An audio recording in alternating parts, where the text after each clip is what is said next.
नमस्कार दोस्तों, आज के इस विस्तृत ट्यूटोरियल में आपका स्वागत है। आज हम सीखेंगे कि कैसे जंगली आड़ू या वाइल्ड पीच लकड़ी को यथार्थवादी और प्राकृतिक तरीके से रंगा जाए। वाइल्ड पीच लकड़ी अपने हल्के गुलाबी भूरी टोन, मुलायम बनावट और लंबी हल्की घुमावदार नसों के कारण बेहद आकर्षक दिखती है। इसे सही तरीके से रंगने पर आपका आर्ट वर्क तुरंत ही जीवंत, प्रीमियम और नेचुरल दिखाई देगा।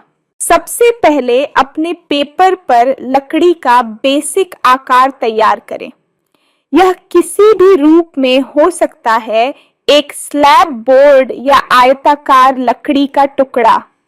किनारों को हल्का गोलाकार और मुलायम रखें ताकि फिनिश प्राकृतिक दिखे।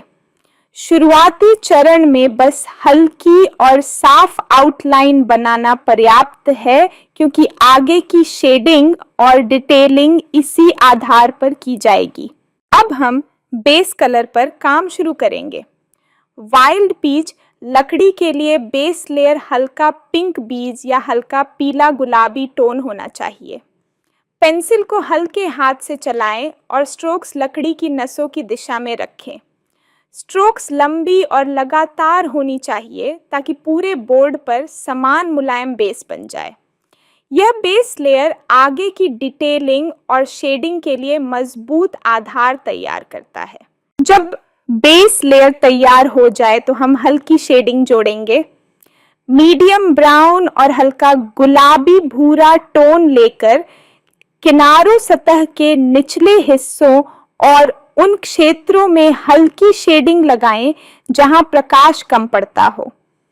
स्ट्रोक्स की दिशा लकड़ी की नसों के अनुरूप रखें। धीरे धीरे ब्लेंड करें ताकि कोई हार्ड लाइन न दिखे और रंग मुलायम प्राकृतिक लगे। इस चरण में हल्के स्ट्रोक्स के साथ बेस और शेडिंग को मिलाकर एक समान और जीवंत लुक बनाएं। अब हम लकड़ी की नसों को और स्पष्ट करेंगे। इसके लिए डार्क ब्राउन और डार्क पिंक ब्राउन पेंसिल का इस्तेमाल करें। लंबी हल्की घुमावदार स्ट्रोक्स बनाएं जो लकड़ी की प्राकृतिक दिशा का पालन करें। कुछ नसें मोटी और कुछ पतली रखें। नसों में हल्का सा अनियमित पैटर्न डालें ताकि यह प्राकृतिक दिखाई दे। इसके बाद हम गहरी शेडिंग और कंट्रास्ट जोड़ेंगे। डार्क ब्राउन और गहरे पिंक टोन का प्रयोग केवल उन जगहों पर करें जहां रेशों में गहराई दिखानी हो।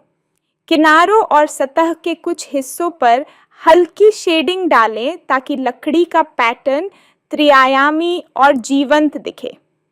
इस स्टेप में स्ट्रोक्स की दिशा नसों के अनुरूप होनी चाहिए और ब्लेंडिंग बहुत मुलायम हो। अब हम हल्की चमक और हाइलाइट्स जोड़ेंगे। सफेद या क्रीम रंग वाले पेंसिल से उन जगहों पर हल्की स्ट्रोक्स बनाएं जहां प्रकाश सीधे पड़ता हो। हाइलाइट्स को बहुत गहरा न बनाएं, बस हल्की चमक दिखनी चाहिए ताकि लकड़ी जीवंत और रेशेदार दिखे। हाइलाइट्स को प्राकृतिक रूप में डालें, जैसे कि सूर्य की किरणें लकड़ी पर हल्की हल्की पड़ रही हों। इसके बाद हम लकड़ी के सूक्ष्म टेक्सचर और डिटेलिंग पर काम करेंगे। वाइल्ड पीच लकड़ी में छोटे दाने, हल्की ब्रेक्ड लाइंस और असमान पैटर्न दिखाई देते हैं। हल्के गुलाबी, भूरी और हल्के ब्राउन रंग का इस्तेमाल करके छोटे बिंदु, हल्की स्ट्रोक्स और नाजुक पैटर्न बनाएं। यह डिटेलिंग लकड़ी को और अधिक वास्तविक और प्राकृतिक बनाती है। अब हम अंतिम टचअप करेंगे। कमजोर दिख रही नसों को दोबारा उभारें, शेडिंग को संतुलित करें और हाइलाइट्स को ताज़ा करें। आप चाहें तो पतली लाइनर पेंसिल से बोर्ड की हल्की आउटलाइन बना सकते हैं।